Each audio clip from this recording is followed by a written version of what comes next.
I'd like to thank Nate and Ali, the disorganizers of this meeting, for inviting me here. I always prefer doing summer schools, I find it more fun, but I realize as the last talk, I am the last thing between you and food and drink. But what you need to realize is that you are the last people between me and beer. And that's a far more dangerous situation for you to be in. So in order to try and keep you awake, I'm going to, as we go along, point out little exercises for you to do. Some of them we'll try and do straight away, some I'll leave for you to do later. And really hoping that, you know, I get through a certain amount of material, but I'd rather you understand what I do talk about thoroughly, so just ask questions. It's a little bit difficult here to see if someone has their hands up, so just yell, like, hey, Jeremy! And I'll answer the question. So I'm talking about photons as a route to quantum computing, and this first lecture I'm going to mainly just talk about photons in general, how we manipulate them, how we represent the states, and essentially think about them as carriers of quantum information without really thinking about how we would use them as qubits. In the next lecture I'll talk about measurement-based quantum computing, which is a kind of cool paradigm for quantum computing, and then tie it into using photons actually as qubits. In the last lecture I'll show you some hardware. As Nate said, I live in the superposition of being at Imperial College and in a company, PsiQuantum, which we founded to do photonic quantum computing. And I'll show you some of the stuff we built and why we think this is a promising way to actually get to fault tolerance. So let's start off by just thinking about photons. You all know, that there's tons of photons around us. Here's a photonic qubit. They're very easy to make. I have one here. I let go of it. It's gone. You looked at it. You destroyed it. That's a problem with photonic quantum computing. When you look at the qubits, you destroy them. There's another problem with them, which is even worse, which is that if I look at some photons going past me this way and some photons going past me that way, they don't interact with each other. They just pass straight through each other. So they're quite different from regular qubit paradigms. Most what we call matter-based qubits, they don't just suddenly get destroyed when you observe them. They interact with each other. Photons are really different, and it takes quite a lot of sort of different type of thinking and manipulation of the states of photons to do universal quantum computing. And I hope to give you a sense of how that works. Hopefully you already have the sense that if I say, look, I've got 2 blue photons here and 1 red photon over there, that I can represent the state of those photons as something like 2 blue, 1 red. Okay? So what do I mean by this? For a start, I'm going to use a funny notation where this kind of cat basically refers to a number state, or a Fox state. Okay, I'm doing that because it can be confusing when you see kets that are to do with qubits versus kets that are to do with number states of photons. So you have some sense, I hope, that photons are described as harmonic oscillators. There's nothing really harmonically oscillating. This is a mathematical game. But actually, a lot of what I talk about would apply, for example, to phonons in a solid, in which case there really is something out there oscillating. Okay? But mathematically, we just have a description in terms of a whole bunch of harmonic oscillators, and you can have some number which ranges from 0 to infinity of photons in that thing here that we call a mode. Okay. And a mode is just a label of all of the physical properties of a photon. Okay. So a photon, here it is, okay, flying along. Basically, its ID card is just the mode. Okay? It's a list of what are the physical properties of that photon. Where is it in space? Where is it in time? Okay? What is its frequency? Or what is its energy? Or frequency? Okay? What is its k vector? So what direction in space is it moving? Okay? What is its polarization?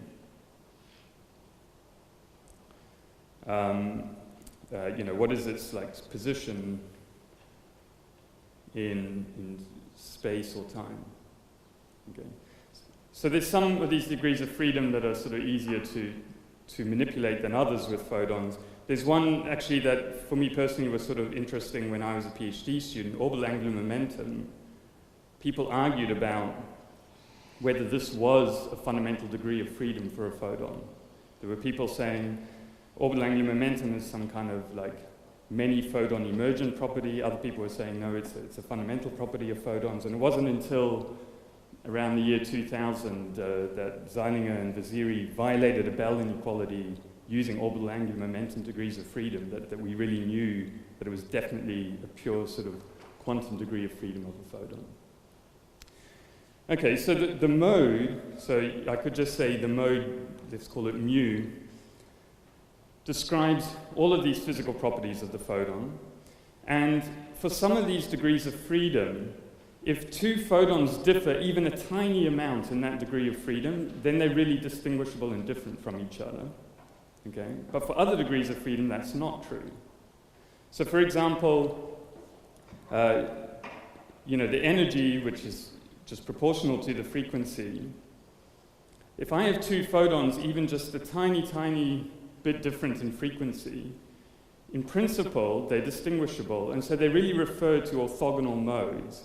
So it doesn't really matter whether I had two blue photons, and if I said I had one photon that's just a very slightly different shade of blue, that would also be described by a quantum state like this, because that whatever that sort of blue plus epsilon was, it would be an orthogonal state.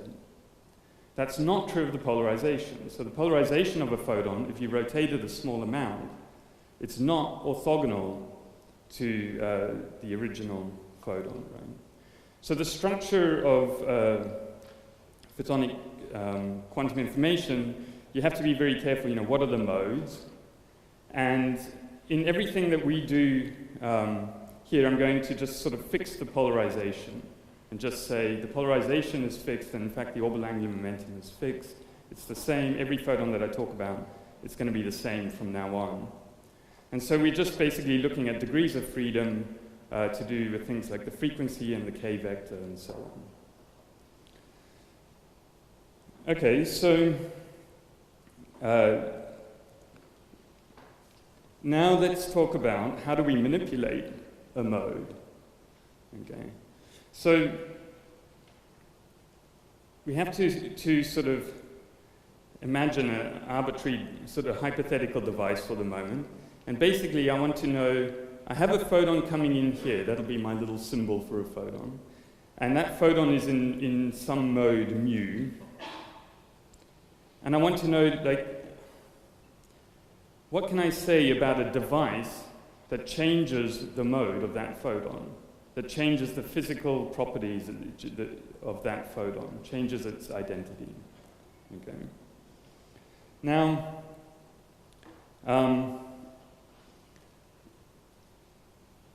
this device that we'll look at has to have some kind of Hamiltonian, right? Like, this is how we describe changes of a state in physics. So I want to know, I'm starting with one photon in this mode, mu, but implicitly I have here that, I don't have any photons at the moment in mode mu prime.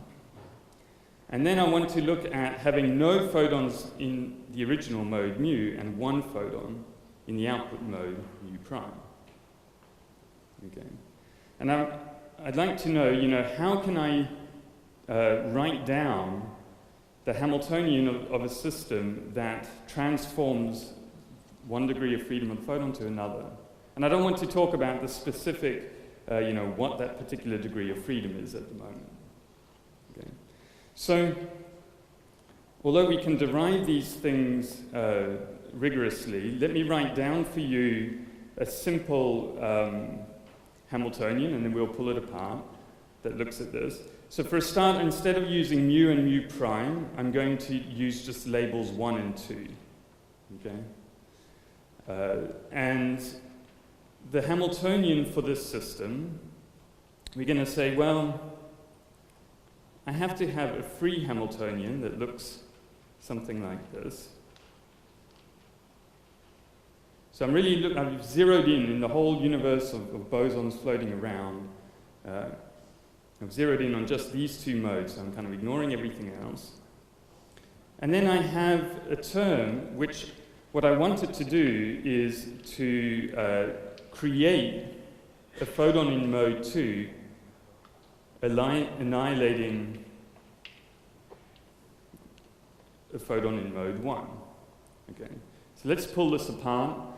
What we have here are creation and annihilation operators which act on a mode. A creation annihilation operator has to have a mode label. And the creation and annihilation operators for two different modes commute. So as I said, like two different frequencies, even if they're very slightly different, those are different modes. The creation and annihilation operators for those modes commute.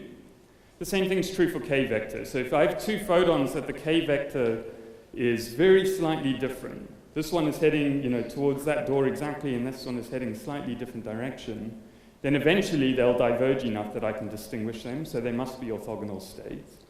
And so they would have to be described by different mode labels. But for the moment, I'm not going to say what those mode labels refer to. It could be k-vector, it could be anything. Okay? So this part of the Hamiltonian is basically the energy of the photons in mode 1. Because if you act A1 dagger A1 on n photons in mode 1, you get the number n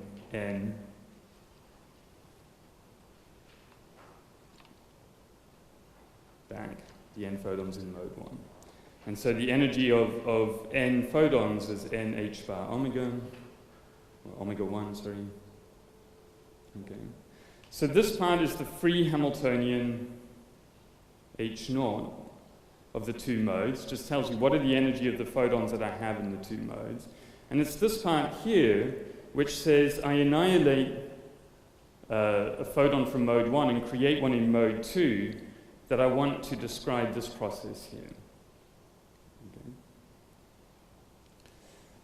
Okay, so I'm going to call this interaction Hamiltonian, and there's some caveats that will go along with that in a few minutes. And for the moment, you can just think of it as a guess, okay, as to how to describe this thing. So I want you to get a piece of paper and start thinking. I know this is hard at school. I want you to try and work out as quickly as you can what is the commutator between h naught and hi. Okay. So this is a game of manipulating creation and annihilation operators. There are some relationships which help make it a bit easier. One is that ai dagger ai with aj dagger.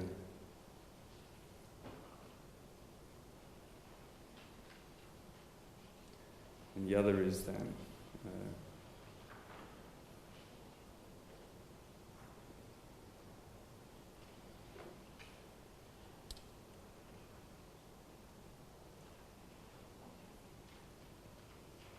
okay. And I'll give you even enough to tell you that the answer is something times, let me get it, get it right.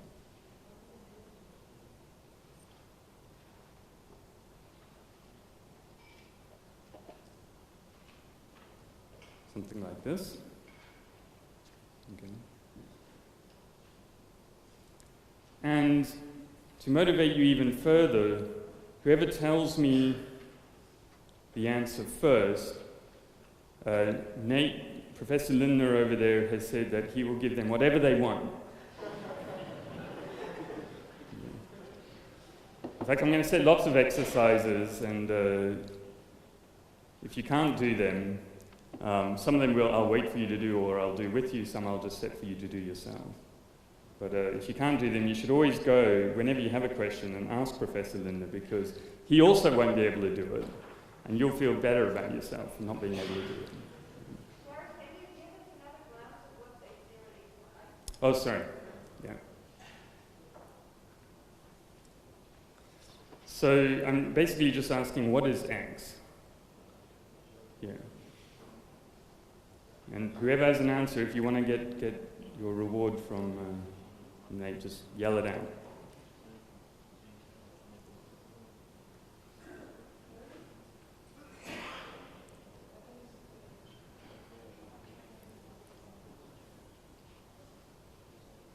And this is one of those schools where you're allowed to cheat. You're allowed to copy the person next to you.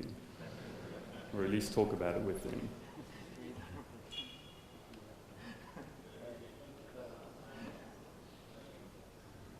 Someone got an answer, yeah?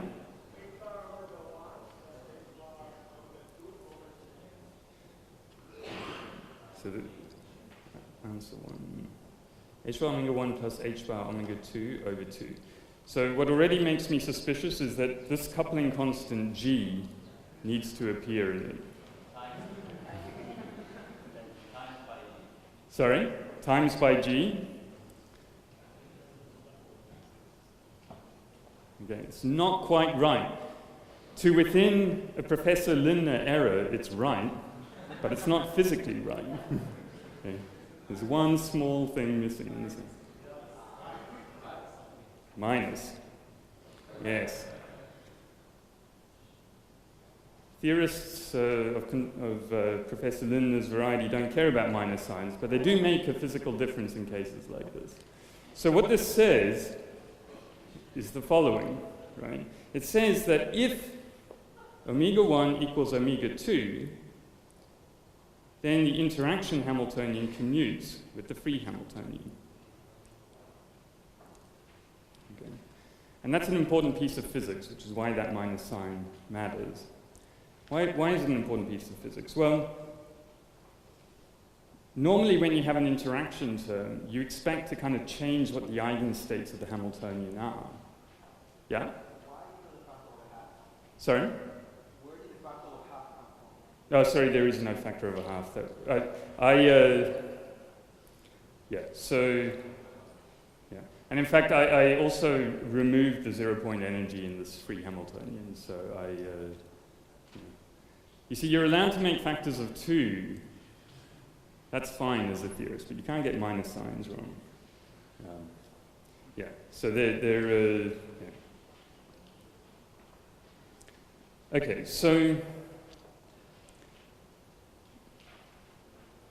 the thing that we learn from this is that if you manipulate a mode, so if you manipulate the degrees of freedom of a photon and don't change the frequency of the photon, then you're not going to change the eigenstates of the Hamiltonian of the system. So whatever the initial free eigenstates were will definitely be the same as the sort of final interacting eigenstates. Okay. At which point you might say, well, why am I calling this an interaction at all? And in fact, if you come from, say, a field theory background, you would not call this an interaction. You would say, you've really just sort of changed a basis here. You haven't actually had an interaction, right? Because what it's saying is the following. It's saying, look, if you start off with n1 photons in mode 1 and n2 photons in mode 2, and if we generalize this thing, if we only allow ourselves n3 photons in mode 3, if we only allow ourselves interactions of this sort of very simple form,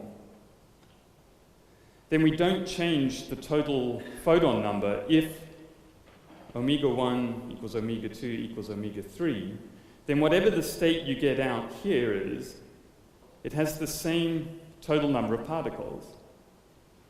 And so from a field theory perspective, that's a sort of trivial thing. The whole of field theory is premised on not conserving the number of particles. So it's a fairly trivial quantum theory. Okay.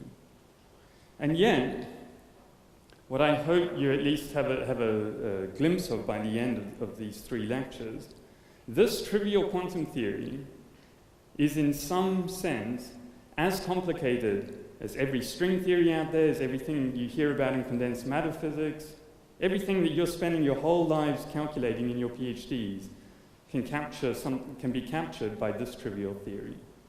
Okay. Which, I personally find quite remarkable. And the reason I make this claim is that we can use just these trivial interactions plus one extra ingredient, which is measurement of the number of photons. So we make a projective measurement, we count the number of photons in a particular mode. Okay. We do it in the number basis, so we know at every stage we know exactly the total number of photons in the system. We just take this free theory, add some measurement, and it's universal for quantum computing. So either quantum computers can't simulate all quantum theories out there, which would also be a remarkable result, or what seems more likely based on what we know, and you know, people like Stephen Jordanson, who's sitting here, understand much better than me. So if you have a question, ask him in his lectures. As far as we know, that's, you know, universality is there's just sort of one type of quantum. This is universality in a quantum computing sense, not the condensed matter sense. It's just, this thing is kind of as good or bad, let's say, as any type of quantum computing. Okay. So it's a little bit magical when you first hear of it. I was a student when this result first came out. And over the years, we sort of simplified it theoretically in many ways and simplified it practically. But the original realization that this is true was due to Neil Laflamme and Milburn. Okay. But what I'm going to tell you about today is sort of a completely different route to finding this, to showing this universality. Okay, so to start this journey of working out, like, why is this thing which seems so trivial actually non-trivial? What we need to do is understand, okay, I have this magic box that has an interaction that's of the form like this, okay? How do I describe what happens if I put, I don't know, like 7 photons in mode 1 and 2 photons in mode 2 into this box, right? So I start with a product state of some number of photons in mode 1 and mode 2, and I'm going to get out some state here. And I want to know, you know, how do I compute what that state is? And actually, although you can sort of, you know, as with all quantum mechanics, you can say, oh, well, you know, the solution is just e to the minus I, the Hamiltonian times time, acting on the initial state, so psi out is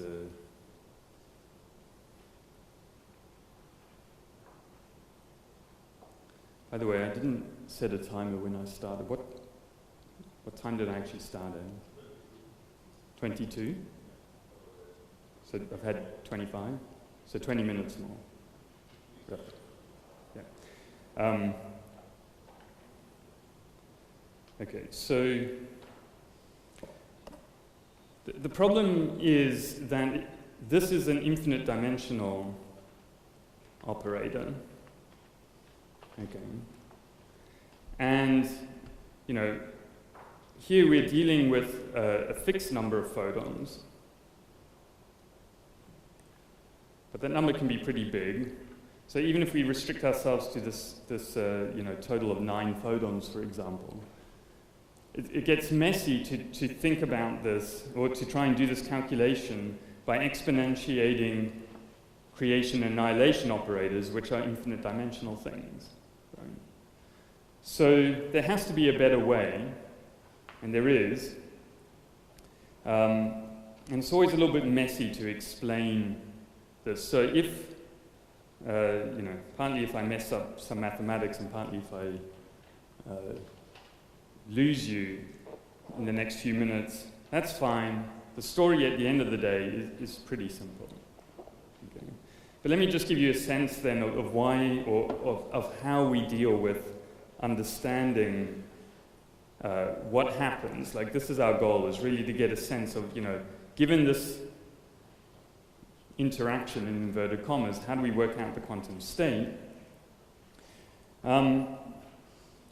What we do is the following. We say, we're going to kind of, although I've written this in the Schrödinger picture, I'm going to do a calculation that kind of leverages the Heisenberg picture but at the end of the day, I'm still going to work in the Schrödinger picture.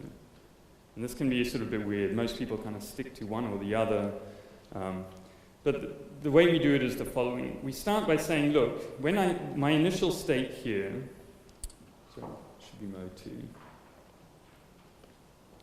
I'm going to write that as the creation operator for mode 1 to the power 7 over square root of 7 factorial times a2 dagger squared root 2 factorial, acting on the vacuum.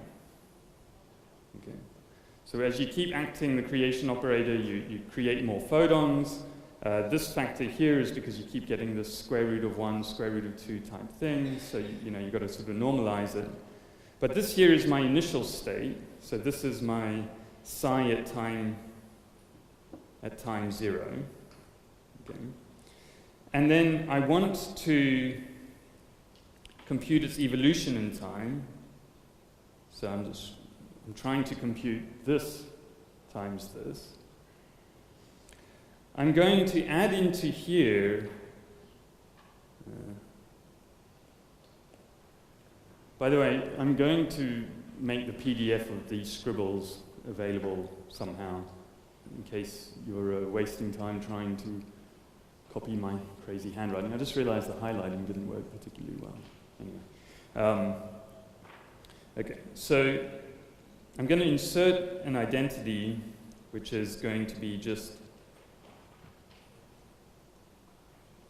this. Okay. And the thing is, if you evolve a Hamiltonian like this that doesn't change the particle number on the vacuum, well, it just stays the vacuum. So this bit can disappear. Okay? There's 0 photons on the vacuum. Evolve the vacuum by a Hamiltonian like this, you end up with just vacuum. And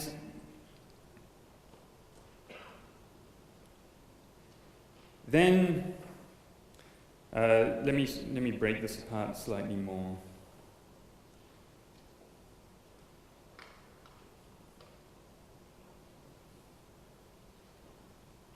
I'll just break apart one part of it here.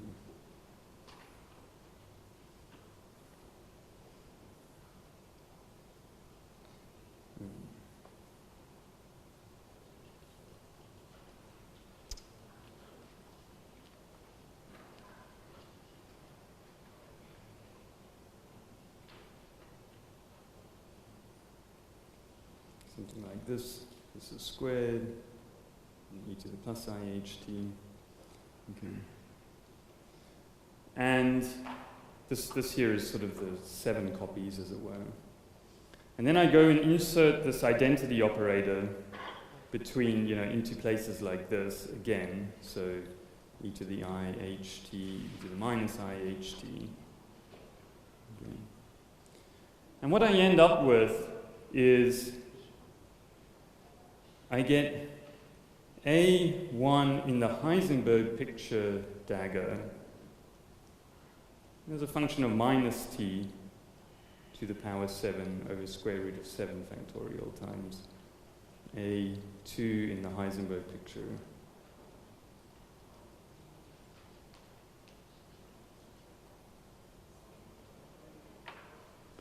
Okay. So if you're used to the Heisenberg picture, in the Heisenberg picture, the operators evolve in time, the state does not. These are different operators, right? These are time-evolving operators. Everything I wrote here, these were Schrödinger picture operators implicitly.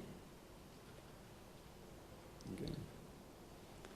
But then, it turns out that it's easy, in inverted commas, to find these. These are easy to compute.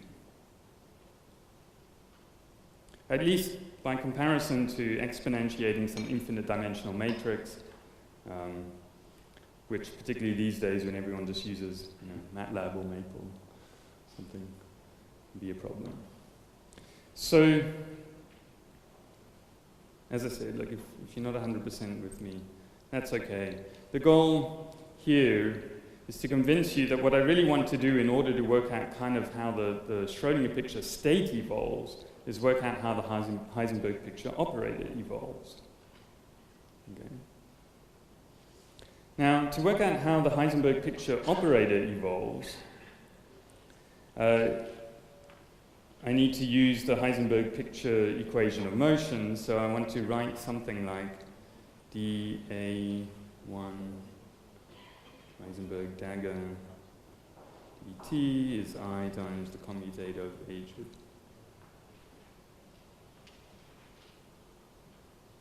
I'm going to leave out the t dependence for a moment, like this. Okay. But now I'm doing a calculation that is very similar to the one that you guys just did when you did this, when you went back here and did this thing here. Right? This Hamiltonian, I mean, I'm just looking at an equation of motion of this should be the dagger operator. Like this. So perhaps, unsurprisingly, I get a very simple equation of motion that what I find is that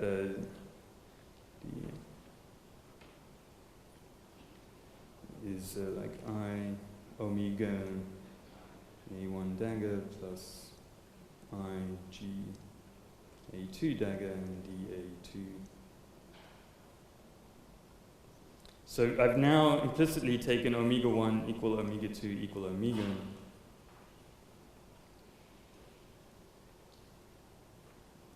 Like this. Yeah.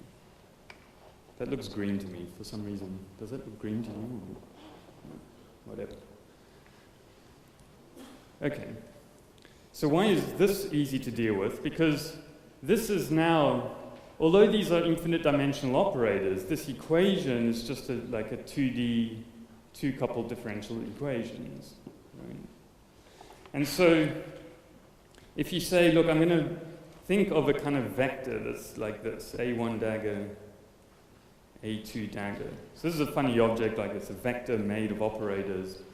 But this equation is just, d, let me call this, let me just write it like this, d this dt is equal to I times a matrix that looks something like this, times that. And these are Heisenberg picture operators. Sorry. Okay. And it's easy to solve such an equation. You say, oh, well, A1 dagger, Heisenberg, too many superscripts here. It's just e to the I, and then this, the exponential of a 2 by 2 matrix times this thing at time 0.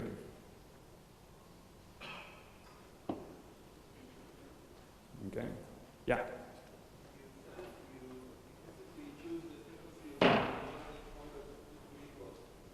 Yeah. So everything I'm going to talk about now is for that special case where the interaction commutes. Sorry. Trivial. Yeah. It's trivial. But what you're going to see, what I've hopefully tried to motivate is that somehow, despite it being trivial, it's as non-trivial as everything else in quantum mechanics. Right? Sorry? Yeah, so later I'll worry about specific ways, but you could imagine for the moment that it was just two photons, one with this k vector and one with that k vector. But it could be one orbital angular momentum, a different one polarization, a different polarization. Yeah. So there has to be something that differentiates those. Sorry, yeah. So I'm taking the frequencies to be the same, but something else differentiates these two photons. Any more questions while I'm looking up? Okay. So this here is just a 2 by 2 unitary. Okay. That describes the Heisenberg picture evolution. The unitary that describes the Schrödinger picture evolution is an infinite dimensional thing. And yet the actual evolution, as you might hope, given how simple the Hamiltonian was, you can sort of describe trivially by a very small unitary. In fact, you know, the unitary will only ever be as big as kind of the number of modes that you're considering in your system. Right? Which is another indication that what's going on seems very trivial. Because if I have, let's say I have n modes and some large number of photons, the dimension of the Hilbert space is very large. Right? It can be much larger than n qubits. Okay. And yet, the unitary which describes the evolution, I'm just solving sort of an n by n matrix exponentiation problem. So another indication that like, you know, it should be completely easy, completely trivial to deal with these types of interactions, non-interactions. In fact, it should be, you know, depending on what your background is, how you might think of it, you'd just be like, well, just diagonalize this unitary. All you're talking about are non-interacting bosons. I can just change the basis and just treat them as different free particles. Right? So the whole thing just should be completely trivial. How the heck can I build a quantum computer, which is what I'm claiming, that never uses any interaction more than this type of linear interaction? Okay. So that sort of question is and this sort of approach is called linear optics. Okay. The linear referring, well, essentially to the fact that it's the non-interacting part of the theory. The Hamiltonian is quadratic. Seems like a very simple thing. It's basically, if you were doing on the underlying field theory, the Lagrangian for QCD, it's like you're doing the sort of linear term in the expansion for QED is trivial. Okay. So anyway, this is called linear optics, and obviously, then the way of understanding why we can build a universal quantum computer with linear optics is not going to be, oh, like take the systems and interact them with quantum gates. Okay. So that should be the takeaway message. Okay.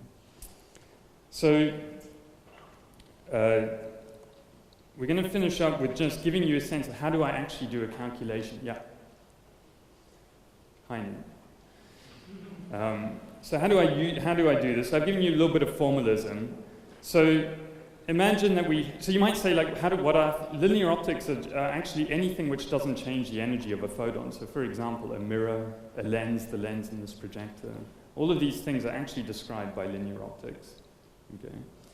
So let's be good theorists and not worry about, for the moment, how I would actually build such a thing. Just imagine this 2x2 matrix is given by the Hadamard matrix. Okay. And I have these two modes go in and interact with this type of unitary U. And I want to know what happens if I put in, you know, one photon in mode 1 and one photon in mode 2. Okay. How do I compute what the output is? So I say, all right, actually, yeah, okay, I'll do this example through. So I say the initial state is A1 dagger times A2 dagger over square root of 1 factorial over square root of 1 factorial, acting on the vacuum. I've now told you that the unitary, whatever the solution to this equation is actually, I'll do this. Okay. So is given by this thing here. Okay. So what this unitary is telling me, and the convention, this is to some extent a convention, is that the A1 dagger evolves like the first column of this unitary, whereas A2 dagger evolves like the second column. Okay, however that evolution went. So the evolution, sort of as a function of time, is like, well, A1 dagger evolves to A1 dagger plus A2 dagger over square root of 2. Okay, because that's the first column of U. And the evolution of the second column is A1 dagger minus A2 dagger over the square root of 2, because that's the second column, acting on the vacuum. So this is my psi output. Okay.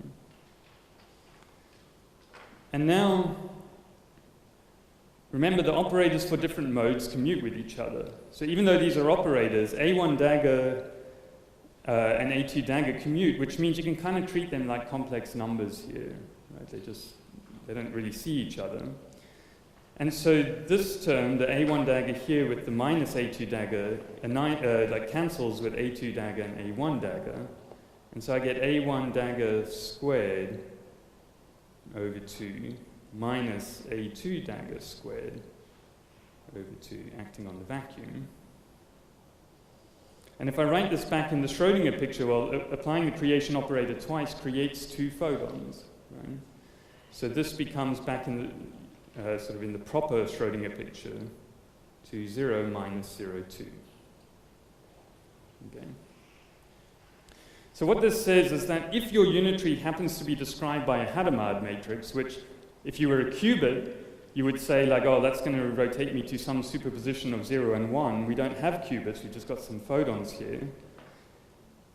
It says that whatever that matrix in the Heisenberg picture as a linear optical matrix causes the photons to bunch. Both photons will go the same way. And that's the sort of paradigmatic operation of a beam splitter. And so this thing here is actually just a beam splitter. So you can imagine that it's basically a half-silvered mirror, and I've shone 2 photons onto it. This is a 50-50 beam splitter.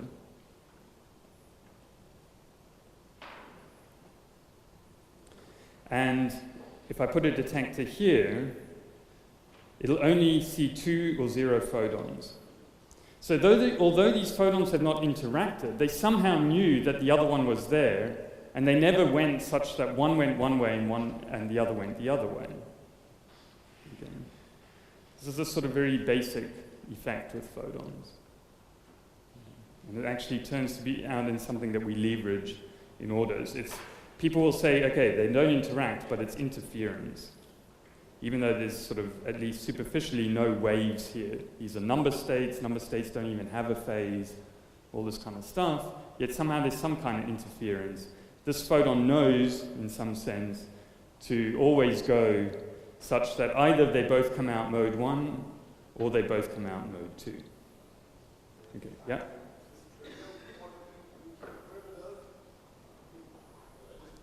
Is it trivial in what sense of trivial? Oh, really? Yeah, so it's trivial in the sense that it's from a non-interacting theory.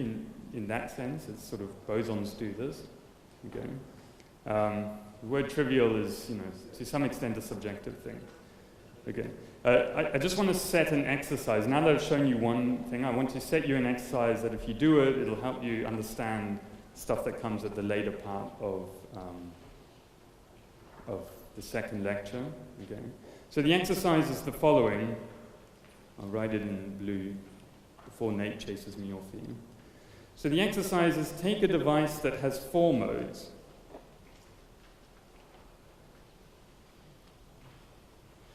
And describe this by the matrix which is given by the tensor product of 2 Hadamards.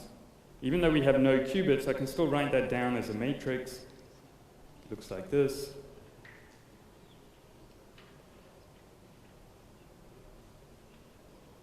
That's a unitary matrix. I want you to say this: of the 6 possible input states that have 2 photons in separate modes, so of the 6 possible input states which have 2 photons in different modes, so not 2 in mode 1, but 2 photons in different modes, which ones can cause, let me call these D1, D2, D3, D4, the detectors at the output, can cause D1 and D3 to click. Okay. So I'm just saying, you know, essentially evolve, you'll see a pattern, just do it for one or two of those, you'll kind of get a sense for how it works.